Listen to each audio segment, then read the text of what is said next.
Assalamualaikum warahmatullahi wabarakatuh. Halo pemirsa KSTV dimanapun Anda berada, ketemu lagi dengan saya Dewi dalam acara Ngopi, Ngobrol Inspiratif.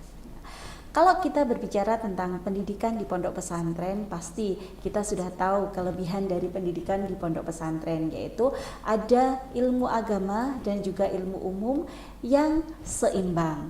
Nah, ngomong-ngomong tentang pondok pesantren, saat ini saya tidak sendiri, saya ditemani oleh pengasuh pondok pesantren Nailul Ulum, yaitu Ibu Fatimatuh Zahro Al-Badul. Nah, yang beliau juga termasuk ketua, pernah menjabat sebagai ketua Fatayat NU Kabupaten Trenggalek, yang saat ini sebagai pembina Fatayat NU Kabupaten Trenggalek. Nah, beliau Ibu Fatimatuh Zahro Al-Badul. Iya. Selamat sore Ibu. Selamat sore. Alhamdulillah. Bisa ketemunya. Alhamdulillah sehat. Semoga selalu sehat. Amin, amin. Selalu sehat dan semangat tentunya. Amin, amin, amin, amin. Ibu, sebelum kita ngobrol lebih jauh, kita ngopi dulu Bu. Kita ngopi dulu ya, biar lebih jangan lupa baca santai. bismillah ya. Bismillahirrahmanirrahim.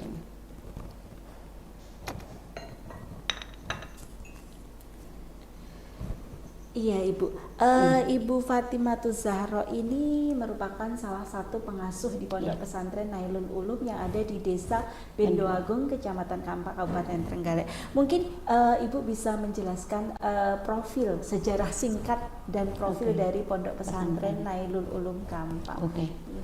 Pondok pesantren Nailul Ulum Kampak ini yang sekarang ini domisili di tanah berhutani. Jadi sampai sekarang belum menjadi tanah miliknya pondok pesantren. Itu awalnya adalah pendirinya kan Al-Mukarram Kiai Haji Bastomi. Itu asal dari Drenan sini. Asal sini. Terus istri juga dari Drenan sini. Itu dulu ke sono memang tujuannya untuk babat Islam. Babat Islam di Kampak. Pada waktu itu masih merah lah Kampak itu. Jadi belum ada orang nopo jenenge sholat, masih jarang banget orang sholat, apalagi pakai kerudung. Terus yang ditempati itu adalah hutan. Hutan ini tidak ada orang yang mau menjamah hutan itu, karena ketika ada orang yang menjamah ke situ, terus motong pohon itu keluar darah. Getahnya itu darah, bukan getah biasa, tapi getah darah. Nah setelah itu yang motong sakit, terus meninggal. Makanya tidak ada orang yang berani menjamah tanah itu. Terus Bapak Kiai Haji Bastomi itu memberikan diri, memang dia berjuang untuk itu. Jadi ketika dia bertempat di situ itu banyak hewan-hewan yang luar biasa, yang menakutkan, ada ular besar, ada itu pokoknya. Iya. Seperti itu ya sebelum datangnya Kiai Bastomi di Kampak. Itu. Kalau untuk saat ini Bu, mungkin pengasuh pondok pesantrennya dibedakan antara putra putri atau betul. Karena kan ada sejak dulu Kiai Bastomi itu sudah dipilah-pilah. Jadi ada putra pengasuhnya sekarang ini Pak Sahar, terus kalau putri pengasuhnya saya. Itu sudah dibagi sejak Kiai Bastomi. Nah gitu. Karena kalau bisa kan biar lebih fokus ketika ngurusi santri putra, ngurusi santri putri, tidak campur-campur gitu. Seperti itu. Kalau kita melihat dari visi dari pondok pesantren Nailul Ulum Kampak ya, itu terwujudnya santri yang amilat, mukhlison bi amaliyah. Itu artinya atau seperti apa itu? Karena begini, kita sebagai orang Islam, pertama wajib mencari ilmu. Setelah kita mencari ilmu, dapat ilmu, kan wajibannya harus mengamalkan ilmu itu. Jadi tidak hanya belajar tok, terus selesai ya sudah, enggak. Tapi harus diamalkan. Nah, setelah itu terus tidak hanya diamalkan, tapi harus ditularkan kepada orang-orang yang lain. Makanya kalau santri, ya thalabul ilmi, mencari ilmu itu niatnya dua. Yang pertama adalah menghilangkan kebodohannya dirinya sendiri sama kebodohannya orang lain. Jadi ketika kita belajar, kita ngerti, kita mengamalkan, terus kita ilmu itu kita manfaatkan atau kita kasihkan ke orang lain. Nah gitu. Jadi semuanya dapat. Iya, berarti dalam belajar kita harus diniati untuk belajar menghilangkan kebodohan. Kemudian setelah kita mendapat ilmunya, mengamalkan. Ya, itulah yang disebut dengan berguna bagi masyarakat. Karena begini, kalau nanti kita itu niatnya hanya satu, menghilangkan kebodohan kita sendiri, nanti saya khawatir jangan-jangan setelah mereka itu pulang dari pondok pesantren tidak bisa menyampaikan ilmunya kepada masyarakat. Karena niat itu adalah niat yang utama ya Bu, niat ya. Selanjutnya Bu, karena kita kan kalau sekarang ya seperti yang kita lihat sekarang itu ada pendidikan umum, ada pendidikan yang berbasis Islam atau pendidikan pondok modern yang di dalam pondok itu ada memiliki, mungkin kan seperti yang dimiliki Nailul Ulum Kampa itu ada PAUD, Azharo, SD Azharo, kemudian ada SMP Islam sampai dengan SMA. Nah, tentunya ada perbedaan antara pendidikan umum yang memang umum, tidak di bawah pondok pesantren. Nah, seperti apa Bu mungkin perbedaannya? Artinya umum itu formal. Iya, formal. Jadi kan ada formal itu sudah mulai tahun 93 SMP-nya. Pertama malah SMP. SMP dulu. SMP dulu, terus PAUD, terus SD. PAUD SD gitu. Setelah itu SMA-nya? SMA-nya barusan ini. Oh, barusan ini. Belum lama, malahnya belum lama. Berarti masih baru saja berdiri. Masih berapa tahun kalau enggak keliru 4 tahun. Masih 4 tahunan. Jadi malah belakangan SMA-nya. Yang dulu itu malah SMP Islamnya, itu malah setelah dari sini SMP Islam ini SMP terus Islam Kampa. Disusul SMP Islam Ule, Rondak Baru. Terus Munjungan. Jadi termasuk lebih dulu daripada yang lainnya. SMP Islam itu. Cuman sampai sekarang ini alhamdulillah kalau siswanya mendingan banyak daripada SMP sini, daripada SMP Islam yang sini. SMP sebelah Mungkin keadaan saat ini, kenyataannya ada di sekitar kita, pendidikan di pondok pesantren itu lebih diminati ya Bu ya. Artinya mondok sambil sekolah. Itu lebih diminati. Nah, kalau di pondok pesantren Nailul Ulum sendiri, mungkin siswa SMP, SMA itu apakah wajib mondok atau bisa pulang pergi? Artinya yang sekolah di SMP Islam wajib mondok atau tidak? Memang dari awal kita mendirikan SMP itu kalau bisa kan semuanya mondok. Tapi dulu awalnya, sementara enggak usah mondok aja lah, nanti jangan-jangan banyak yang enggak mau gitu. Nah, akhirnya ada yang mondok, ada yang tidak. Sampai sekarang juga masih banyak yang duduk istilahnya nih. Jadi tidak mondok, meskipun banyak yang mondok. Jadi kalau yang mondok itu lebih kecil daripada yang tidak mondok. Gitu. Padahal harapan kami itu semua mondok kayaknya di pondok yang lainnya gitu.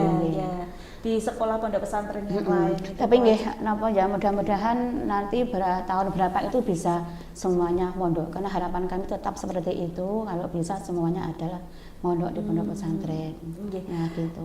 Nah, untuk kegiatan ekstranya Bu, mungkin kegiatan ekstra misalkan di SMP Islam, kalau SMP misalkan SMP yang umum yang di luar pondok itu kan kegiatannya ada, mungkin kegiatan SMP gitu maksudnya. Kalau kegiatan SMP Islam yang di SMP Islam Kampa itu mungkin seperti kegiatannya seperti apa? Mungkin ada tambahan keagamaannya atau tambahan apa?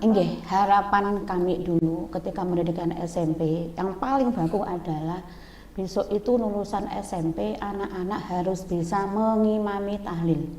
Itu yang paling bagus. Itu karena dilihat dari kalau Kampa kan atas kan pegunungan, jadi kan masih banyak orang-orang yang belum bisa mengimami tahlil. Jadi dulu itu nanti pelajarannya yang fokus agama adalah tahlil. Nah, terus disusul pendidikan agama, ada fikih, ada tauhid, ada bacaan kitab-kitab kuning, terus praktek sholat, praktek wudu, dan sebagainya. Nah itu. Jadi apa ya, hampir semi pondok pesantren gitu.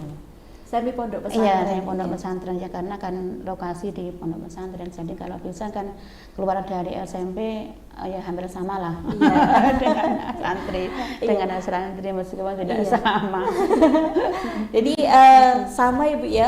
Jadi di pondok pesantren, di SMP yang ada di pondok pesantren itu selalu dibekali dengan ilmu agama, dan fokus utamanya adalah setelah lulus dari SMP Islam Kampa yang berada di bawah pondok pesantren Nailul Ulum itu siswa bisa menjadi imam tahlil. Nah itu yang penting dalam masyarakat mungkin ya, karena nantinya karena kalau sekarang anak muda yang imam tahlil itu keren. Ya kan kadang masih ini Bu, masih apa ya, masih mungkin belum pede ya. Karena ada makan masih ada yang sepuh gitu kan. Iya. Mungkin seperti itu. Nah, Ibu, kalau di pondok pesantren Nailul Ulum sendiri itu tadi kan ada yang sekolah pagi, kemudian kan ada kegiatan madrasah juga. Nah, itu pembagian waktunya seperti apa, Bu? Mungkin madrasahnya siang, sore, atau malam, atau seperti apa? Kalau kegiatannya memang saat ini karena anaknya tidak sama ya. Ada yang sekolah SMP, ada yang tidak. Jadi waktu itu ya memanglah kita harus bisa membagi waktu, menjadwal waktu. Terus kegiatan itu sudah ada jadwalnya. Kalau anak-anak SMP disesuai dengan jadwalnya SMP, artinya jangan sampai anak-anak SMP ini terlalu terlalu banyak kegiatan, kasihan. Madrasah tetap madrasah. Kalau pengajian ada yang sunnah, ada yang wajib. Karena kasihan kalau selalu mengikuti kegiatan kan anak-anak SMP. Kecuali kalau anak-anak pondok harus full mengikuti pengajian pondok pesantren. Kalau madrasah sore setelah pulang dari SMP. Iya, jadi kan kasihan kalau kita mikir nih, pulangnya SMP kan jam setengah satu, kadang jam 1, terus langsung makan, terus sekolah lagi, madrasah kan terlalu jam 2 ya Bu ya. Jam 2. Jadi makanya kalau anak-anak SMP itu setelah asar tidak saya wajibkan ngaji. Jadi kalau ngaji monggo, tapi tidak diwajibkan karena kasihan lah.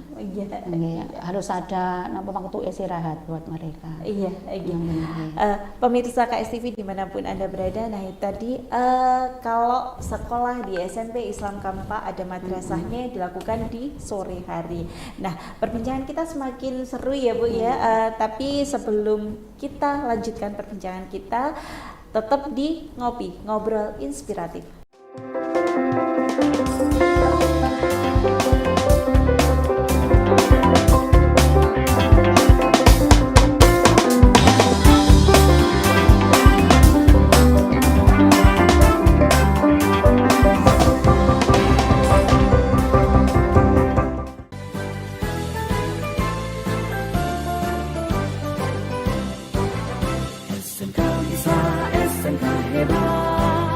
Bermutu dan berkarakter kuat, berdaya saing dalam bekerja, tampil mandiri penuh cita. Marilah kita gelar. Assalamualaikum warahmatullahi wabarakatuh. Saya Ibu Dr. Andi Hajah Insiah selaku Ketua Jurusan Otomatisasi dan Tata Kelola Perkantoran atau yang biasa disingkat dengan OTKP. Alhamdulillah dengan adanya SMK COE Center of Excellence, kegiatan belajar mengajar di SMK Islam 1 Nurinan lebih menyenangkan. Kegiatan praktek lebih real dan memberikan pengalaman kepada siswa sesuai standar Eduka. Assalamualaikum warahmatullahi wabarakatuh. Saya Niken Ayu Putri Maharani. Saya siswa SMK Islam 1 Nurinan, kompetensi keahlian otomatisasi tata kelola dan perkantoran. Dengan adanya SMK COE Center of Excellence, belajar menjadi lebih menyenangkan karena kita diajari langsung praktek sebagaimana dengan Eduka, menjadikan kita lebih siap untuk terjun ke dunia kerja setelah lulus dari SMK. Assalamualaikum warahmatullahi wabarakatuh. Saya Miftah Nuzalifah. Saya juga di kompetensi keahlian otomatisasi tata kelola perkantoran dengan SMK COE atau Center of Excellence. Sekolah lebih menyenangkan, praktek sesuai dengan dunia kerja. Setelah lulus, saya siap kerja. Assalamualaikum warahmatullahi wabarakatuh. Saya Ani Nurwahyuni selaku Ketua Kompetensi Keahlian Bisnis Daring dan Pemasaran. Dengan adanya SMK COE atau Center of Excellence, kegiatan belajar lebih menyenangkan dan kegiatan praktek dilaksanakan dengan lebih real. Dengan berbekal keahlian atau pengalaman tersebut, siswa diharapkan setelah lulus langsung bisa dapat bekerja. Assalamualaikum warahmatullahi wabarakatuh. Saya siswa SMK Islam 1 Durenan, kompetensi keahlian bisnis, daring, dan pemasaran. Dengan adanya SMK COE, belajar menjadi lebih menyenangkan karena kita dipelajari langsung untuk praktek, untuk terjun ke dunia kerja setelah lulus dari SMK. Assalamualaikum warahmatullahi wabarakatuh. Saya Bella Badani. Saya juga di kompetensi keahlian bisnis, daring, dan pemasaran. Dengan SMK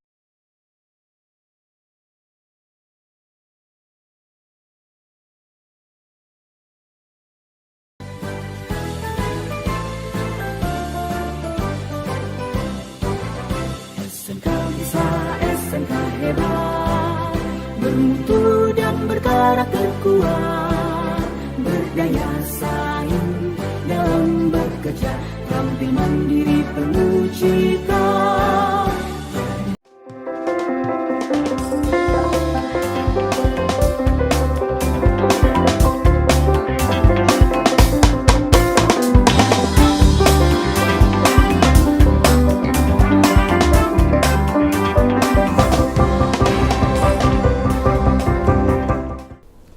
Pemirsa KSTV dimanapun Anda berada, kembali lagi dengan saya Dewi dalam Ngopi Ngobrol Inspiratif yang saat ini masih ditemani oleh Ibu Fatimatuz Zahro Al-Batul. Nah, Ibu, ini saya penasaran Ibu dengan namanya Al-Batul itu tadi didapatkan dari mana ya Bu ya? Itu pemberian dari seseorang, mungkin bisa diceritakan Bu? Oke. Nama saya itu aslinya kan Fatimatuz Zahro. Iya. Nah, terus saya sering sekali punya tamu Habib Azufrin Jember. Iya. Tanya ke saya, jenenge sampean ki sapa? Fatimatuz Zahro, Beb, tak tambahi Al-Batul. Nah, gitu. Biar seperti putranya Rasulullah. Alhamdulillah, amin. Qabil itu saya bilang gitu. Sampai sekarang ini adalah nama yang paling istimewa buat saya karena yang ngasih adalah Habib. Itu Habib nanti. Ini sudah meninggal Habibnya. Karena sudah sepuh dulu sering ke rumah saya ngomong sampeyan tak aku anak. Nah gitu. Alhamdulillah Beb, ini kok yo mbrebes. Terharu gituan iya gitu Habib kok yo mbrebes. Terus Al-Batul itu artinya kan bersih. Iya. Karena Fatimatuz Zahro putra Rasulullah itu kan tidak pernah haid. Nifasnya hanya sebentar banget. Iya. Makanya namanya kan Al-Batul. Iya, bersih ya artinya. Habib dawuh ben kaya putrane dengan putrane Kanjeng Nabi Fatimatuz Zahro katanya gitu. Ya amin. Kembali ke pondok pesantren Bu. Kalau kita bicara masalah pondok pesantren yang ada di Kecamatan Kampak mungkin Bu, ada berapa pondok pesantren yang ada di Kecamatan Kampak itu sendiri? Hanya satu ya? Iya. Karena jadi satu-satunya pondok yang ada di Kampak itu. Satu-satunya pondok nih. Makanya kalau orang-orang bilang kan menjadi kiblatnya orang Kampak gitu. Ya seperti hari raya terus apa itu kan mesti tanya ke pondok pesantren. Iya, karena tadi saya sempat searching juga pondok pesantren yang ada di Kampak, tapi ternyata munculnya cuma satu, pondok pesantren Nailul Ulum Kampak. Ternyata memang benar hanya satu-satunya pondok pesantren. Satu-satunya pondok pesantren di Kecamatan Kampak. Nah Ibu, ini kan ada pendidikannya di yang di bawahnya pendidikan pondok pesantren Nailul Ulum Kampak itu kan ada PAUD ya Bu ya, ada PAUD-nya PAUD Az-Zahro. Ya.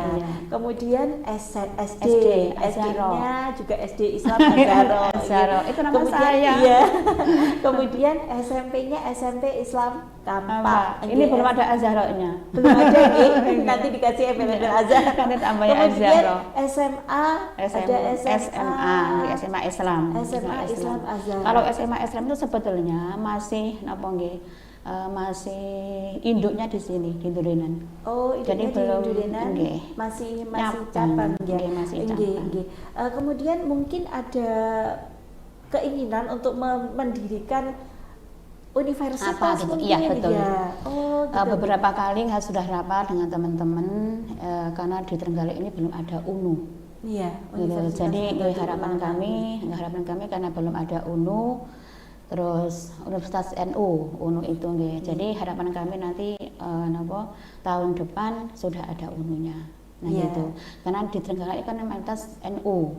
Iya, toh. nggih, nggih. Mayoritas NU, jadi kalau tidak ada UNU-nya kan iman-iman. Iya. Nah, gitu. Berarti pengembangan selanjutnya Iya, ya Bu ya, ada selanjutnya, universitasnya ya. di Ini sudah beberapa kali rapat sama teman-teman, mudah-mudahan nanti lancar. Iya, amin barokah. amin amin. Sehingga Iya. ada Universitas Iya. Nahdlatul Ulama di Kabupaten Trenggalek. Trenggalek yang tepatnya Iya. ada di Pondok Pesantren Nailul Nailul Ulum Nah, itu kan Kampak. namanya Nailul Ulum disingkat NU. Dulu Iya. ketua NU Trenggalek Mbak Jim Sioto kan tak singkat toh tulisannya NU Nailul Ulum Iya. itu PPNU kan gitu. Pembesan Iya. Nailul Ulum. Mbak Jim Sioto dawuhnya gini, iki sangke demene karo NU to jenenge kok PPNU. Karena singkatannya kan Nailul Ulum. Nailul Ulum, Nggih. nggih. Mereka enggak tahu dia kalau NU singkatannya Nailul Ulum disingkat Nggih. dikira Nahdlatul Ulama. Iya. Kalau untuk SD sama PAUD-nya berdiri tahun kapan? Kalau napa jenenge PAUD-nya tahun 2006. Iya, 2006. Terus nyusul SD itu permintaan dari wali. Karena kan gini, PAUD saya itu kan berbusana muslim. Pakainya busana muslim, terus yang disampaikan materi-materinya kan ke Islami. Terus wali itu ngomong, nanti kalau tidak dilanjutkan pendidikannya agama kan hilang kalau anak-anak kami masuk ke SD negeri. Iya, SD. Itu hafalan-hafalan, kan banyak hafalan-hafalan seperti itu. Terus wali minta dilanjutkan pendidikan SD. Ya itulah ada, makanya sama namanya Azahra. Iya. Nama saya biar gampang dikenang nama saya. Saya itu punya Azahra 8 loh, sak Kabupaten Trenggalek. Oh, nggih, nggih. Jadi ada di Nongko. Itu pasca saya menjadi ketua Fatayat. Memang saya mendirikan itu mendirikan PAUD, namanya sama. PAUD Azahra. Iya, gitu. nama Azahra. Jadi kalau panjenengan nanti ke ke Pogalan, ke Gandusari sama Andongkon ada PAUD Azahra itu bimbingan kami. Bimbingan. Iya, bimbingan panjenengan. Nggih, nggih. PAUD Azahra. Nggih. Oh, Itu berarti memang- dari Pondok Pesantren Nailul Ulum Kampak sendiri sudah mendapat kepercayaan dari masyarakat. Ya, artinya Iya. kan dari PAUD Nggih. tidak terima kalau setelah PAUD nanti Dari kemana gitu loh, ilmu agamanya Iya, lebih betul. ditambahi lagi ke minta didirikan Iya. SD dari wali murid sehingga berdirilah Iya, SD SD Azahra. Iya. Iya. Berarti kan jenjangnya sudah genap ya Bu ya, dari PAUD, SD, SMP, SMA, kemudian Bismillahirrahmanirrahim ya. Ke UNU-nya. Ya, semoga saja. Amin amin amin amin amin. Oke, selanjutnya Bu, kalau di pondok pesantren ya, pondok pesantrennya kan mungkin ada siswa yang melanjutkan sekolah, ada siswa yang tidak melanjutkan sekolah, mungkin Saat ini juga ada yang ya. sudah kuliah. Iya, ada yang kuliah di Nah, kemudian apakah ada kegiatan pembekalan kewirausahaan mungkin Bu di pondok? Ada. Nah, kalau ada nanti seperti apa itu pembekalannya? Dan alhamdulillah saya sebagai sekretaris OPOP Oh, nggih di Trenggalek. Ya, jadi banyak sekali bikin jamu tradisional itu loh. Iya, Terus menjahit, terus bikin olahan masak-masak gitu. Masak-masak, terus bikin jamu-jamu. Terus ini barusan anak-anak ini ngikuti latihan menjahit. Alhamdulillah itu saya lanjut. Tapi sekarang anak-anak itu bikin seragamnya sendiri. Oh, bikin seragamnya Iya, sendiri. iya. Lebih Jadi tidak, mandiri, iya, tidak ke lain, tidak Iya. orang lain. Jadi Iya. kan iman-iman ketika sudah pernah ngikuti jenenge pelatihan, terus ya dilanjut, jangan bar gitu. Nggih. OPOP memang seperti itu. Jadi ketika OPOP itu ada mengadakan pelatihan apa bentuknya, masak misalnya, apa pertanian, apa jahit, itu saya pantau. Harus dilanjut, jangan berhenti di situ. Iya, diamalkan. Iya, diamalkan, diteruskan. Iya. Nanti jadi kan sebagai bekal. Iya, bekal santri itu kalau sekarang kan memang mereka belum belum punya inisiatif ingin bekerja atau gimana, tapi nanti kalau setelah pulang dari pondok kan otomatis. Iya. Jadi kalau pulang dari pondok sudah punya bekal kan enak mereka. Mengamalkan apa yang sudah kebiasaan di pondok pesantren, pesantren, termasuk kewirausahaan seperti membuat jamu tadi, kemudian menjahit. Dulu itu kan ada santri, sekarang sukses menjahit. Itu saya malah ingat. Ketika saya di Ndongko, ibunya ngomong sama saya, alhamdulillah Bu Nyai, sakniki induk sampun nggih lancar jahit. Padahal dulu itu ketika itu saya tidak ada pelatihan yang yang serius gitu nggih. Cukup anak-anak saya kumpulkan, saya kasih pelatihan, saya menghadirkan dari pelatih hanya berapa hari. Karena dia mungkin telaten, terus seneng mungkin bakat gitu. Sekarang alhamdulillah sukses. Oh berarti ada manfaatnya saya gitu. Ini perlu dilanjut ini gitu. Bisa diamalkan. Iya. Sehingga bisa membantu keluarga yang mendapatkan penghasilan. Iya, betul. Ibu Bu Nyai Fatimatu Zahra, mungkin ada sepatah atau dua patah kata tentang pendidikan di pondok pesantren. Nah, agar mungkin pemirsa kita, saudara dari pemirsa-pemirsa kita yang ada di luar sana, pemirsa KSTV semua bisa lebih mengetahui, lebih paham tentang pendidikan pondok pesantren. Ya, terima kasih para pemirsa semua yang saya hormati. Di pondok pesantren adalah ilmunya komplit. Tidak hanya satu pendidikan, tidak hanya satu materi, tapi semua ada. Ketika di pondok pesantren itu akan memiliki semua materi, semua pelajaran, semua pendidikan. Cara bagaimana bekerja, bagaimana cara mencari ekonomi yang lebih baik, terus bagaimana serawung dengan orang lain, pokoknya komplit deh. Makanya monggo anak-anak panjenengan dimasukkan ke pondok pesantren. Makasih. Terima kasih. Saya juga bercita-cita anak-anak saya Amin. pesantren. Iya, karena ilmu ilmu agama dan ilmu umum yang seimbang. Iya, betul. Pemirsa KSTV dimanapun Anda berada, nah demikian tadi perbincangan kita dengan Ibu Fatimatu Zahra Al-Batul, yang tepatnya Bu Nyai Hajah Fatimatu Zahra Al-Batul, pengasuh pondok pesantren Nailul Ulum Kampa. Nah, di pondok pesantren itu siswa dibekali ilmu antara ilmu agama dengan ilmu umum yang seimbang, kemudian juga dibekali dengan ilmu kewirausahaan, di mana ilmu yang didapat selama di pondok pesantren dapat diamalkan di masyarakat. Nah, kemudian seperti yang Ibu sampaikan tadi bahwa di pondok pesantren, terutama di siswa SMP ya Bu, SMP Islam Kampa itu ketika keluar dari SMP Islam Kampa harus bisa menjadi imam tahlil ya di masyarakat. Nah, itu karena itu sangat dibutuhkan di masyarakat nantinya. Ya, terima kasih atas kebersamaan pemirsa selama 30 menit. Nah, terima kasih Ibu Nyai Fatimatu Zahra atas waktunya. Terima kasih juga. Saya Dewi, mohon undur diri, tetap saksikan Ngopi Ngobrol Inspiratif. Saya undur diri. Wassalamualaikum warahmatullahi wabarakatuh. Waalaikumsalam warahmatullahi wabarakatuh.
hebat, bermutu dan berkarakter kuat, berdaya saing dalam bekerja, tampil mandiri penuh cita.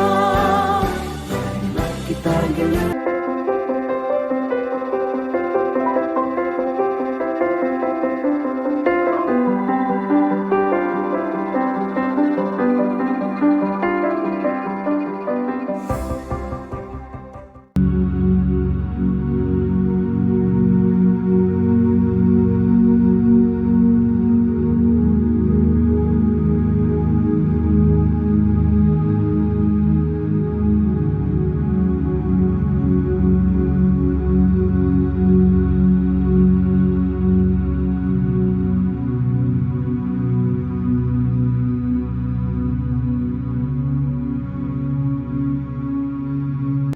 Trenggalek adalah sebuah kabupaten di selatan Pulau Jawa, terletak di pesisir pantai selatan dengan jarak tempuh kurang lebih 180 km dari kota Surabaya. Watulimo, salah satu kecamatan di Kabupaten Trenggalek, berjarak 35 km dari pusat kota Trenggalek. Untuk menuju Watulimo, kita bisa menggunakan mobil, bus, sepeda motor, dan alat transportasi darat lain. Di Kecamatan Watulimo, kita bisa menikmati liburan di pesisir Pantai Prigi hanya dengan tarif Rp10.000 per orang. Kita bisa menikmati liburan bersama keluarga. Kita bisa mandi, bermain ombak, bermain layang-layang, dan olahraga pantai lainnya. Di Pantai Prigi, kita disuguhkan dengan pemandangan yang menakjubkan. Panggung 360 Pantai Prigi yang dilengkapi taman dan ruang terbuka hijau didesain secara modern, lengkap dengan berbagai fasilitas pendukung, dan tentunya ada Pujasera sebagai tempat kuliner. Sejumlah ornamen dari kayu serta aneka bunga dan rerumputan menambah kesan asri untuk Taman Pantai Prigi. Bagi Anda, pengunjung yang dari luar kota bisa menginap di hotel yang ada di Pantai Prigi dan sekitarnya. Ketika sore hari, kita bisa menikmati pemandangan keluar masuknya perahu nelayan di dermaga pelabuhan Pantai Prigi. Kita juga bisa menikmati malam di Taman Pantai Prigi, sembari menikmati keindahan laut dan perahu nelayan yang berlayar. Selain Pantai Prigi, ada sebuah pantai di Desa Karanggongso, Kecamatan Watulimo, sebuah pantai yang memiliki hamparan pasir putih yang luas. Ya, inilah Pantai Pasir Putih Karanggongso. Dengan biaya Rp10.000 per orang, kita bisa masuk dan menikmati keindahan Pantai Pasir Putih Karanggongso, Watulimo. Di Pantai Pasir Putih memiliki fasilitas island hopping. Hanya dengan biaya Rp20.000 per orang, pengunjung akan diajak berkeliling dengan perahu motor ke beberapa spot. Bagi kamu yang suka uji nyali, di Pantai Pasir Putih juga ada water sport, yaitu banana boat. Hanya dengan Rp35.000 per orang, kita bisa bermain banana boat, menikmati udara di tengah laut, menikmati berenang di tengah laut bersama teman atau keluarga, juga merasakan asiknya ketika kita dijatuhkan ke tengah laut. Asik kan? Recommended banget buat kamu yang suka tantangan. Dan ketika kita berkunjung di suatu tempat, tidak lengkap rasanya kalau kita tidak menikmati kuliner. Nah, ini dia tempat oleh-oleh dan kuliner di Pantai Pasir Putih Karanggongso. Dengan kuliner ikan laut dan seafood yang ditawarkan akan memanjakan lidah Anda, ditambah dengan es degan yang segar. Endes banget. Selain kuliner ya makanan yang siap saji, kita juga bisa membawa oleh-oleh ikan asap maupun ikan segar yang ada di pasar ikan Pantai Brigi dan Pantai Pasir Putih. Satu lagi, pantai cantik yang ada di kawasan jalur lintas selatan Jawa adalah Pantai Mutiara di Watulimo, Trenggalek. Pantai cantik ini merupakan salah satu wisata baru yang kini menjadi tempat favorit bagi warga Trenggalek dan sekitarnya untuk menikmati akhir pekan, ngecamp atau liburan bersama keluarga. Akses menuju Pantai Mutiara juga sangat mudah, bisa menggunakan sepeda motor atau kendaraan roda 4 yang langsung sampai pada lokasi yang berjarak 2 km dari Pantai Pasir Putih Karanggongso. Dan hanya dengan Rp5.000 per orang, kita bisa masuk di Pantai Mutiara dan menikmati pantai dengan pasir yang putih, ombak yang relatif tenang, dan air yang bersih. Di Pantai Mutiara, kita bisa menikmati perahu wisata dengan Rp20.000 per orang.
Assalamualaikum warahmatullahi wabarakatuh. Halo semua, apa kabar? Semoga baik-baik saja dan sehat selalu ya. Saat ini saya sedang berada di Rumah Makan Ayam Lodo Pak Yusuf. Rumah Makan Ayam Lodo Pak Yusuf merupakan kuliner asli Trenggalek sejak 1987.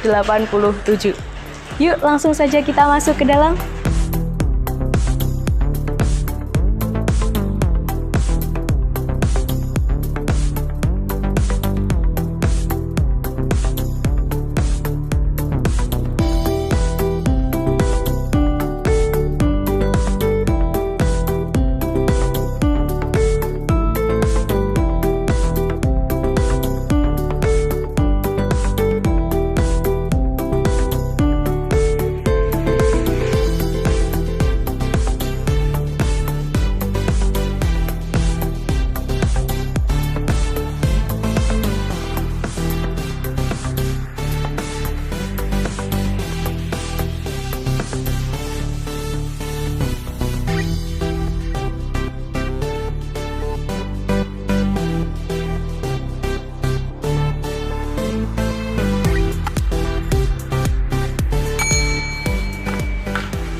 Mbak, saya mau pesan ayam lodonya 1 porsi.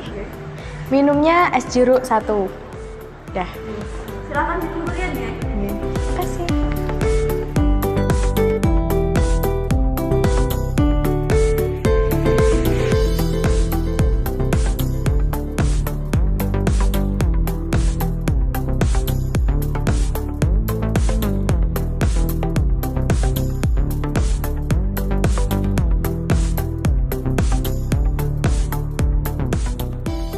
Lihat nih, ayam lodo Pak Yusuf sudah ada di depan saya. Bikin ngiler ya. Langsung aja, mari kita coba.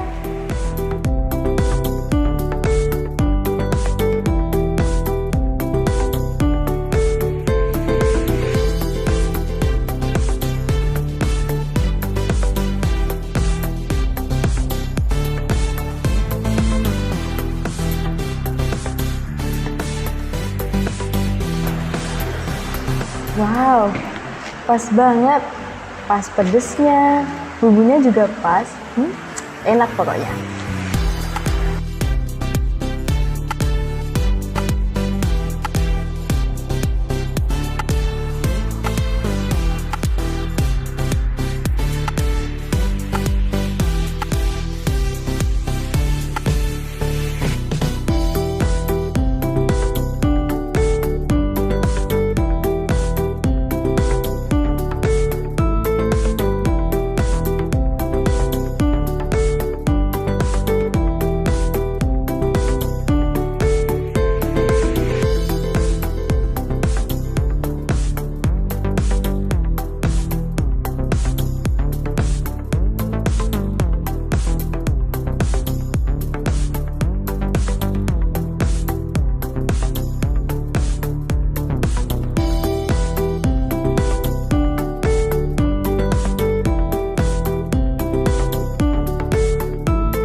Teman-teman, aku udah kenyang banget nih.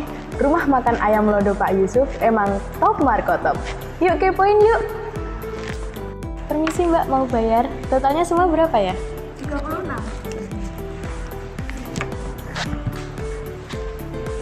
Makannya begini deh. Makasih. Rumah makan ayam lodo Pak Yusuf sangat recommended banget loh buat kamu semuanya.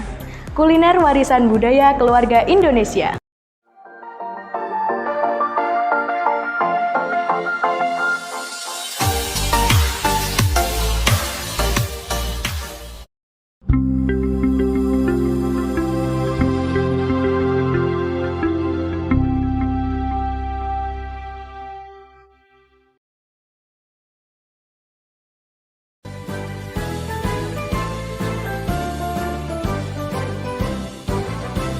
SMK bisa, SMK hebat, bermutu dan berkarakter kuat, berdaya saing dalam bekerja, tampil mandiri penuh cita. Marilah kita gelar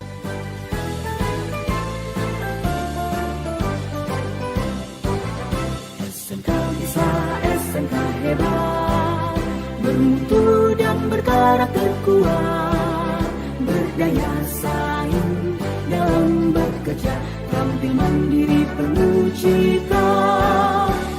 Marilah kita gelar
Alhamdulillah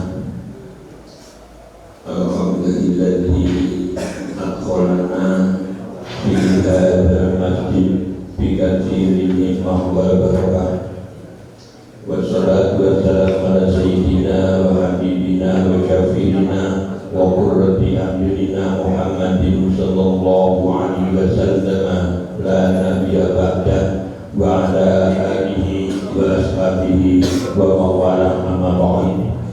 ishrah li sadri wa yassir li amri wahlul 'uqdatam min lisani yafqahu qawli. Hadratan muhtaramin para dewan guru SMK Islam yang saya hormati, pertama-tama mari kita panjatkan Rasulullah kepada Allah Subhanahu wa taala biqauli alhamdulillahi rabbil alamin. Kita pada saat ini, detik ini telah diberi rahmat, taufik, hidayah, juga nikmat iman, nikmat Islam, nikmat kesehatan, nikmat kesempatan. Semoga semua nikmat tadi selalu tercurah kepada kita semua min yaumina hadza ila yaumil qiyamah. Amin. Allahumma amin. Sholawat beserta salam dengan ucapan Allahumma shalli wa sallim wa barik ala sayyidina Muhammad. Semoga selalu tercurah kepada junjungan kita Nabi Agung Muhammad SAW, beserta keluarga dan sahabat, sehingga dengan kita berteman kita mengucap sholawat, kita bisa diakui sebagai umatnya, dan nanti kelak di akhirat bisa mendapat syafaat dari beliau. Amin. Allahumma amin. Hadirin yang saya banggakan, alhamdulillah pada malam hari ini saya bisa hadir di tempat ini. Tadi siang saya didatangi Pak Woto, Pak Suwoto, Pak saya.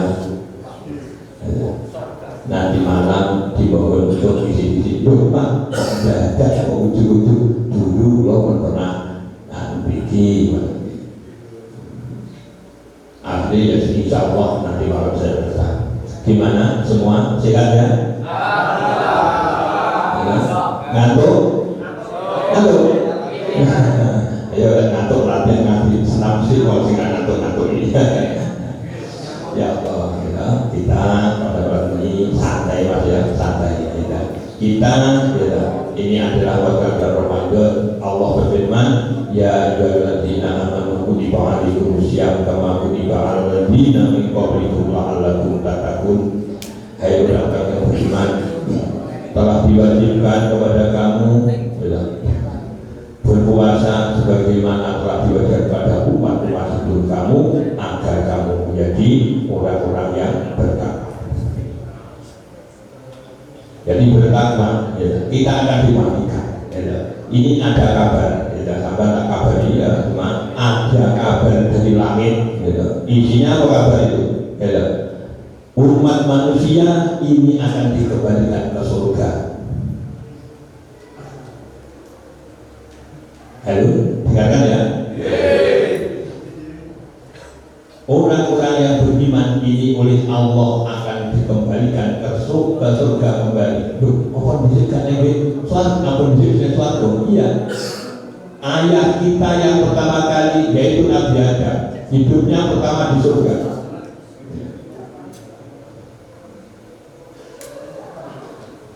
Di surga dia bersama Ibu Hawa, karena kesalahan sedikit, ya besar tidak sedikit. Kesalahan memakan buah kuldi, akhirnya dikeluarkan dari surga untuk menuju ke dunia. Ya pada saat waktu saya berkabar orang-orang yang khususnya siswa MK ini diajak untuk kembali ke surga. Ayo mau nggak kira-kira? Halo, kabeh kan boleh bicara suatu ini sedikit ngomong nih, ya. Dan teman ibu ngajuman kayak lawan suarga kabeh wolu isine wadon kang hanyu. Kabeh mesti ngomong tentang ini ada wadon sing hayu-hayu. Sayang iki wau apa itu? Ini kok coba laki-laki kok seandainya yang sebagian ini yang wanita, yang ini laki ini lebih enak. Terang itu kalau dihadapkan wanita laki ini lebih enak, lebih bisa hidup. Tapi laki-laki kok ini tentang tidak hidup enggak, atau semua makan tidur, gitu. Apalagi sendiri, gitu. Jadi di depan saya yakin akan begitu. Ya, kita akan juga ke surga banyak di bulan Ramadan ini. Istilah amalan-amalan yang begitu besar pahalanya, ya. Antara lain bila mana kita tidak bisa bermunajat kepada Allah, ya, bertepatan dengan malam Lailatul Qadar, maka apa? Inilah ibadah kita itu dicatat lebih baik daripada 1000 bulan. Nah, ini. Padahal cuma tidak ada semalam, nek ngepasi ibadah halu, mas. Sing arep tak bangun untuk basuh halu. Sing sajadi saya monggo jangan berbicara, tidak sedangkan yang di belakang. Jadi untuk di arep tak jadi kotoran di arep tapi mengganggu makanan. Maaf ini. Tak kabari ini kok bilang lebih baiklah daripada 1000 bulan. Saya akan membahas pada masalah Qiyamul Lail. Allah telah berfirman dalam Al-Quran, A'udzubillahi minasyaitonirrajim, wa minal laili fatahajjat bihi nafilatan lak asa ayyab ngasaka rabbuka maqaman mahmuda. Al-Isra ayat 79. Wa minal laili, lan setengah saking wengi fatahajjat mongko tahajud sira nemen-nemen nondong ibadah sira nafilatan khalih dadi ibadah sunat laka kedue sira ngasa menawa-nawa utawa semoga ayyab asakan yen to ngutus ing sira sapa rabbuka pangeran ira makoman ing makom mahmudan kang den puji. Jadi kita harus selalu berusaha, ya toh, baik bulan puasa atau tidak, ya toh, kita harus usahakan untuk bertahajud. Sholat tahajud, ya toh, itu pahalanya besar sekali dan manfaatnya pun juga akan besar sekali. Dilihat dari firman Allah tadi, ya fadlan asa ayyab ngasa. Allah akan mengutusmu, ya, membangunkanmu, itu bagimu adalah makon atau membuatkanmu makom yang terpuji di sisi Allah. Nah, makom mahmudan ini yang di dunia juga bisa, mungkin besok di akhirat. Dengan biasa malam hari kita bertahajud, mungkin yang asalnya anak petani nanti akan bisa menjadi menteri pertanian, ya, Pak Kepala Desa, Pak Camat, ya, putra Pak Camat nanti menggantikan bisa menjadi bupati, gubernur ataupun presiden. Coba tanya kepada mereka-mereka yang sukses-sukses, apalagi seperti Pak Habibie yang ahli tahajud surat malam. Untuk itu, ya, adik-adik semua, biasakanlah untuk sampai, apalagi di bulan Ramadan. Siapa tahu kita ini ngepasi malam Lailatul Qadar. Kita akan mendapat apa? Lah, lebih baik dari 1000 bulan. Itu cuman tidak ada semalam. Gitu. Untuk tahun depan gitu, kamu pasti tuh, iya seperti hidup. Karena apa? Umur umat Muhammad adalah pendek-pendek. Pada umumnya adalah 63 tahun. Bila mana dibanding dengan umur umat sebelumnya, jauh lebih pendek. Nabi Nuh sekitar 900-950 umurnya. Nabi Adam wakila 2000 tahun. Nah, ki awake dhewe umat Muhammad 63, 80, 90, 100 wis karek ngitung golek tok ning desa enek mbah pira sing karek ngumpule 100 gitu. Naik haji kok umur 100, wah wis geng woke niku teng mriko gitu. Geng len nuntun dan gendang-gendong gitu. Dorong-dorong ngaten. Jadi apa? Salat tahajud itu penting sekali adik-adik. Saya pernah mengetahui ada anak gitu. Di tempat saya itu, di Durian tempatnya, anak SMA dulu itu. Setiap malam dia bertahajud. Kalau saya ngepasi tahu gitu, ke masjid itu ya, jam 3, jam 2, dia bertahajud. Ya Allah, bocah kok mempeng men. Setelah tamat di sini langsung masuk ke UI, ya, Universitas Indonesia di Jakarta tanpa tes. Begitu dia tanpa tes, masa Allah ki baru kate saat bengi kuwi to. Saya bilang gitu. Berarti dia langsung dikirim ke Jerman untuk sekolah Jerman. Pulang langsung diterima kerja di Lampung, entah pabrik apa gitu. Masya Allah, ini berkatnya sholat malam. Anak Watu Limo dulu, ini ada yang anak Watu Limo, ada, nah, tirulah itu, gitu. Sama tiru. Itu salah satu ayat yang menganjurkan kita untuk apa? Sholat tahajud. Fadilahnya besar. Ayat yang lain berbunyi a'udzubillahim tatajaba junubuhum 'anil madaji'i yad'una rabbahum khaufan wa tama'a wa mimma razaqnahum yunfikun.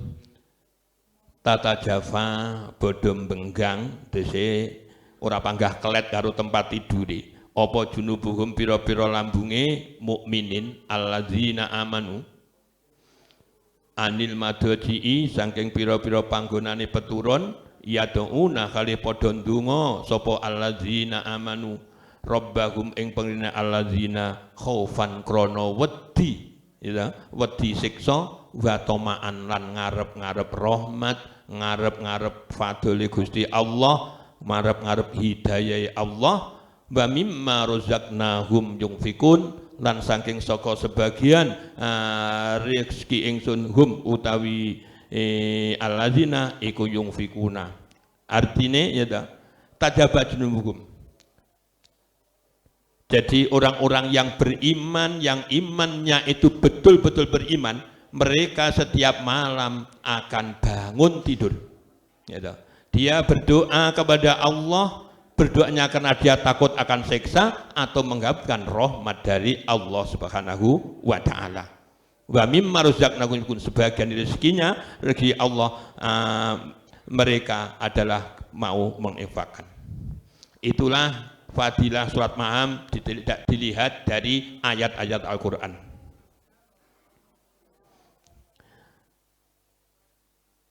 Nabi Muhammad SAW juga bersabda, roknatani yarka'uhuma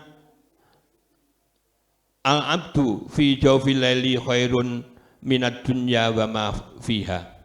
2 rakaat yang dijalankan oleh seorang hamba yang Islam itu adalah lebih baik daripada dunia seisinya. Salah satu hadis itu. Dalam hadis yang lain Nabi bersabda, inna minal laili sa'atan la yuwafiuka abdun muslimun yasallahu ta'ala khairan illa a'tahu iyahu. Sesungguhnya dari setiap malam itu adalah ada saat-saat yang mustajabah. Bila ada hamba yang muslim ya, yang mau minta kepada Allah, berdoa kepada Allah, minta kebaikan, illa a'tahu itu kalau oleh Allah pasti akan dikabulkan. Ini saya masih menerangkan dalil-dalil dari Al-Quran dan Al-Hadis. Nah, sholat malam gitu. Tadi saya bilang kalau fadilahnya besar. Halo, masih mendengarkan ya? Ya. Saya tak tanya dulu ya, supaya tidak ngantuk. Sampan sudah pernah menjalankan atau belum? Halo? Sampun? Rutin atau memik? Kadang-kadang? Kadang-kadang, alhamdulillah. Disyukuri mawon, pun kadang-kadang itu tidak disyukuri perlu, karena telah pernah menjalankan. Ya, itu kan belum mengerti. Kadang-kadang, tidak nulis melok-melok toh. Ini fadilahnya itu sungguh besar. Ya, sehingga para ulama-ulama itu, mayoritas semua menjalankan saja. Kalau di pondok-pondok pesantren biasanya setiap malam Masya Allah bergantian ya toh, setelah jam 12 malam biasanya bergantian masuk masjid ya toh, entah 1 jam, setengah jam atau mungkin 10 menit ya toh, mereka bergantian masuk ya toh, ya selesai. Yang penting dia menjalankan. Jadi usahakanlah setiap malam jenengan kabeh ya toh, untuk menjalankan itu manfaatnya besar. Sekarang belum kelihatan, tapi nanti Anda nih setelah tamat sekolah, gitu, atau mungkin setelah di rumah, Anda akan memenuhi manfaatnya. Jadi masalah tirakat, poso, Senin, Kemis dan juga termasuk tahajud, ini salah satu adalah penunjang apa? Penunjang keberhasilan dan kita. Jadi yang belum, monggo usahakan untuk menjalankan sholat tahajud, ya toh, 2 rakaat ya sholat tahajud. Nanti kalau 2 rakaat ya toh, kok terlalu ringan tambah sholat hajat, ditambah sholat tasbih atau sholat apapun terserah. Ya, soalnya sholat itu macam sholat sunat itu banyak sekali. Ini yang biasa dilakukan sholat tahajud, sholat hajat, sholat tasbih, sing kakean dosa sholat taubat, gitu, lan sakpun kan.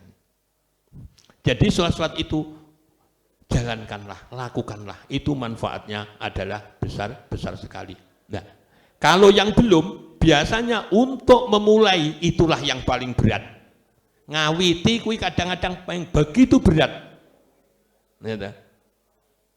Tapi kalau telah mengetahui caranya untuk memulai menjalankan sholat malam, sholat tahajud, Anda adalah karena kalau sudah mengetahui caranya, maka disitu, tiba ini toh caranya. Ya, Anda mungkin akan menjalankan begitu ringan tiba. Ya, kalau sudah biasa, kalau tidak terserah. Ingin seperti gambaran yang pertama, kedua, ataupun yang terakhir. Biasanya menjelang sahur atau setelah sahur jam 3 langsung sampai subuh selalu sholat tahajud, gitu, ataupun sholat hajat atau sholat lain. Halo, bilangnya nggih, sian. Nah, di sini saya akan menerangkan masalah hal-hal yang memudahkan kita untuk menjalankan sholat tahajud. Jadi ada 4 hal yang itu bisa memudahkan kita untuk menjalankan sholat tahajud, yaitu yang pertama, jadi agar kita itu begitu mudah bangun, setelah bangun ada himmah, setelah bangun kita ada himmah yang kuat, sehingga cepat bangun juga. Pertama adalah Allah yuksirul akla wasyurba. Pertama, jangan sampai kalau ingin membiarkan sholat tahajud, halo, dengarkan ya, ingin membiarkan sholat tahajud, apa? Jangan sampai kalau makan terlalu kenyang. Halo? Lek makan, ojo kewaregen. Soalnya lewakan kewaregen, iki mesti mendatangkan apa? Akeh ngombini, banyak nginumnya. Lek wis wareg kakean ngombe akhirnya timbul apa? Halo? Apa biasanya? Ngantuk. Lek wis ngantuk bangune angel, mergo kewaregen, kadung dikeloni karo setan. Soalnya setan ngajak wong lek mangan sebanyak-banyak mungkin. Apa yang bulan poso. Jangan puasa ini dijadikan untuk balas dendam, siang tidak makan, malamnya lebih baik, lebih banyak makannya, semua dimakan. Biasanya kalau anak kecil, kalau sudah dewasa tidak begitu. Kalau anak kecil dewasa di bawah 15 tahun biasanya itu makan wakeh-akeh. Tapi kalau sudah separuh baya seperti saya, Pak Foto, barang itu apa itu? Ya mungkin makan tidak begitu banyak. Jadi mungkin untuk bangun malam itu lebih ringan. Pertama itu, kalau makan terlalu kenyang, otomatis akan saya kelihatan ngantuk. Untuk belajar sukar juga. Saya akan buka buku biasa nih ngantuk wong tekluk. Nah, tahu. Jadi yang pertama Allah yuksiru al-akla. Yang kedua yaitu Allah yatrukal qailulah.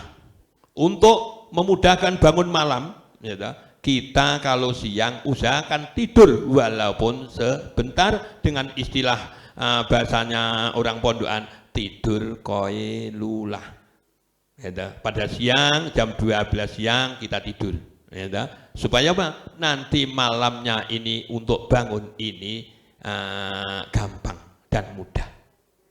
Karena siang telah tidur, lain kalau tidak pernah tidur sekali, malamnya kalau tidur kepati, digugah ya wangel, apa maneh kok tangi dewe tangeh lamun. Nah.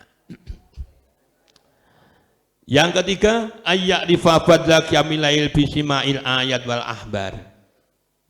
Aduh. Yang ketiga, ar-ruh atau mengetahui fadilahnya qiyamul laili, gitu. Mengetahui fadilahnya qiyamul laili. Oh, tiba-tiba surat wengi faedah ini mempelajari ayat yang saya baca tadi, wa minal laili fatahajjat bina filatan lak ngasa ayyab ngasaka rabbuka maqamah mamuda, ya toh. Terus tata jafa junubuhum, itu fadilahnya dari ayat-ayat Quran, dan fadilah yang dari hadis tadi. Maka setelah mengetahui kautaman, apa to gunane, apa to manfaate salat tahajud, ya toh. Manfaate salat tahajud aku imangkan begitu besar. Nah, inilah pembangkit kita untuk cepat-cepat bangun. Tiba ingin itu wong sing sukses-sukses. Ya toh. Apa yang saya katakan, ya toh, lek sampean tidak percaya, tanyakan orang-orang yang telah sukses. Mereka kebanyakan pada umumnya menjalankan sholat malam. Ya toh. Ya toh. Menjalankan sholat malam. Saya dulu ya tidak pernah sholat malam itu, jarang sekali. Ya toh. Pada masih muda, tak sampan-sampan ya usia SMA, ya toh. Tapi ketika saya setelah tamat SMA itu, aliyah dulu, gitu, saya jalan-jalan di Surabaya, lihat pondokan, gitu, istilah kos-kosannya anak-anak mahasiswi, masya Allah, tiba-tiba nggih ngono kok bodoh sholat wengi to bocah-bocah iki. Kula ngoten. Lah aku sing wong pondok kok ndak tahu sholat. Akhirnya timbul hasad, saya harus lebih daripada mereka. Akhirnya kula nglakoni sholat wengi. Karena apa? Yang di kota-kota besar itu pada umumnya yang sukses itu adalah mereka yang menjalankan sholat malam. Itu adalah yang sebab bisa memudahkan sholat. Yang ketiga. Yang keempat, hubbullah wa quwwatul iman. Cinta kepada Allah dan kuatnya iman. Wong le imane kuat berarti kan percaya. Demen karo Gusti Allah, wis kadung cinta tenanan, bangun malam ki adalah apa niku syaratnya kudu gelem bangun malam. Loh, dia akhirnya mergo cinta karo Gusti Allah ya gelem ae. Ora beda kaya sampean kabeh kira-kira wis duwe pacar, terus cinta-cintaan, dijak jam piro jalan-jalan, sak kula yakin berangkat. Mas, aku gandeng rono, terno berangkat. Aku lek ndak berangkat kan delok wong ya aku pangantak. Jadi lek kadung kita cinta kepada Allah, wis mendalam dalam benak kita, dalam hati kita, kita akan mudah bangun akhirnya. Itulah yang keempat ini. Dan imannya yang kuat, maka kita akan mudah bangun. Dan yang inilah yang keempat inilah hadza asrabul bawais. Yang keempat inilah yang hal-hal yang bisa membangun kita pada malam hari, yaitu yang paling mulia. Jadi ada 4 hal itulah yang memudahkan kita untuk bangun malam. Jadi usahakanlah, ya, adik-adik, ya mas-mas kabeh yang ingin sukses, biasakanlah untuk bangun malam. Ya, ndak bangun tok, tapi apa? Engko mek dolanan HP bangun malam enggak, maksudnya qiyamul laili, salat malam. Apalagi apa? Kita di bulan Ramadan. Jadi bulan Ramadan jangan sampai malam terlewatkan tanpa apa? Salat tahajud. Ya, yang 2 rakaat tok paling minimal itu. Ya, syukur kalau bisa salat hajat dan salat lain gitu. Yang lain. Kalau ini kan bulan Ramadan, gitu. Apalagi di samping sholat malam, kita di bulan Ramadan ini ada hal-hal atau 4 hal yang ini paling dirindukan oleh surga. Gitu. Nabi bersabda, al jannatu mustaqatun ila arba'atin nafarin talil Quran wa hafizil lisan wa mutni'il ji'an wasoimina fi syahri Ramadan. Ini dibuka jalur, ada 4 jalur, ya toh, yang bisa untuk menyampaikan kita mendatangkan ke surga. Dan kita sangat diharapkan oleh surga. Pertama, talil Quran, yaitu membaca Quran. Usahakan di bulan Ramadan ini jangan sampai setiap harinya tidak membaca Al-Quran. Ingat, orang-orang yang biasa membaca Al-Quran ini sangat dirindukan oleh surga. Surga sangat rindu kepada orang yang membaca Al-Quran. Yang kedua, wahafizil lisan, orang-orang yang menjaga lisannya. Jangan ada yang usul nih, loh saya juga menjaga lisan saya pagi sampai malam tidak pernah bicara, sama saya cuma makan HP tok, yang bicara jari-jari saya, ngetik kata-kata yang jelek atau gimana. Kalau yang baik-baik, apik konten-konten yang baik-baik, ngajak untuk sholat tahajud, ngajak untuk membaca Al-Quran, itu baik. Tapi kalau seandainya sampean buat konten yang jelek-jelek, itu nanti madrotnya akan kepada yang membuat sendiri. Jadi usahakan hafidz lisan, dijaga lisannya, tapi juga dijaga jari-jarinya ini. Kadang-kadang jari-jari ini lebih daripada lisannya sendiri, melebihi lisan dalam membuat kehancuran atau kejelekan.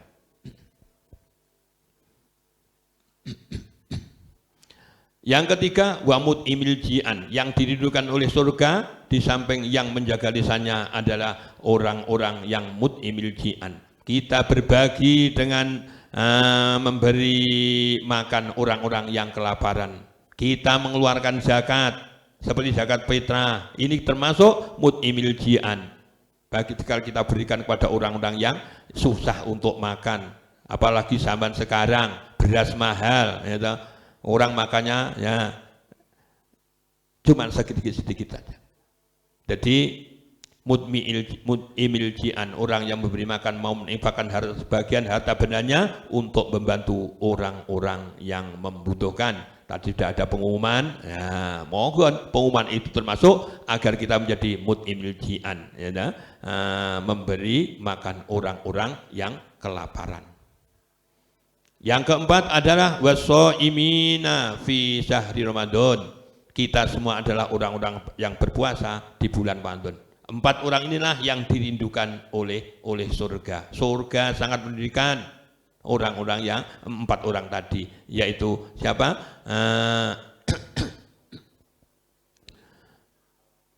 Mut'imil jiman, orang yang memberi makan, orang yang puasa, orang yang membaca Al-Quran, dan yang kedua yang menjaga lisan, 4 orang. Nah, apakah hal-hal itu pernah kita jalankan? Kita harus usaha menjalankan 4 hal itu, apalagi di bulan puasa, bulan yang penuh berkah. Awaluhu rahmatun, pertama ada rahmat dari Allah. Yang kedua mahfiratun, tengah-tengahnya ada mahfirah dari Allah. Yang ketiga adalah ngidkun minan nar, kita betul-betul ngidkun, dimerdekakan dari neraka. Soalnya apa? Ayat yang saya baca pertama kali, kutiba alaikumusiyam, diwajibkannya puasa ini agar membuat, menjadikan kita sebagai orang-orang yang bertakwa, al-muttaqin.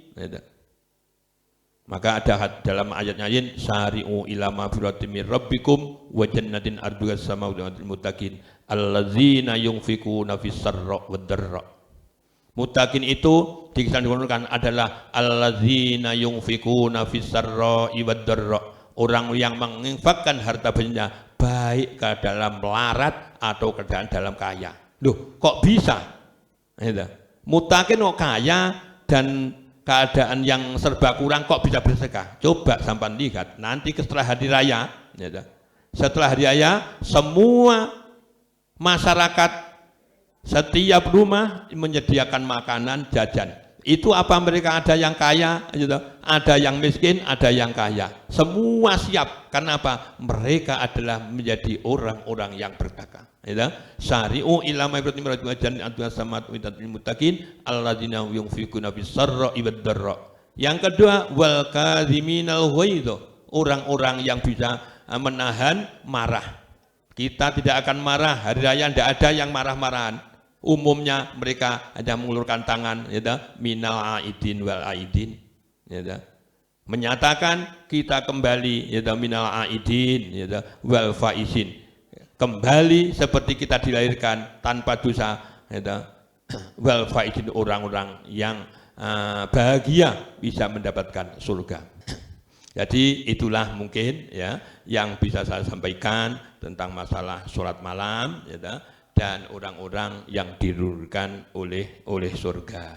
Maklum, malam ini mungkin sampai sudah ya capek, sudah malam yang ketiga, ya, malam yang terakhir, inginnya mungkin cepat pulang atau gimana. Jadi bila yang saya sampaikan yaitu masalah sholat malam akan saya ulangi kembali, ya, kesimpulannya Ustadz malam itu adalah sholat, ya, yang manfaat dan fadilahnya besar sekali. Untuk itu saya mohon untuk sampean-sampean dan menganjurkan untuk menjalankan sholat malam tersebut. Itu adalah banyak sekali, antara mungkin ada sholat tahajud, ada sholat hajat, sholat tasbih, dan juga aurat wiridan-wiridan yang lain, ya. Nah, dan untuk memudahkan itu caranya adalah yang bisa sebab untuk memudahkan pertama adalah jangan terlalu memperbanyak makan, minum, otomatis tidur. Yang kedua, usahakan untuk tidur di siang hari walaupun sebentar. Yang ketiga, mengerti akan keutamaannya sholat malam atau qiyamul lail itu tadi.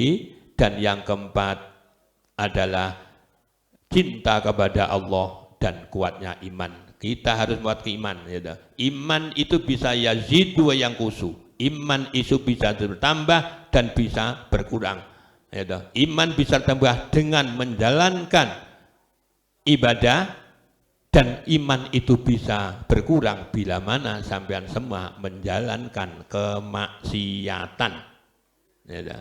Jadi bila mana kita ingin imannya bertambah, ya, perbanyaklah beribadah, ya.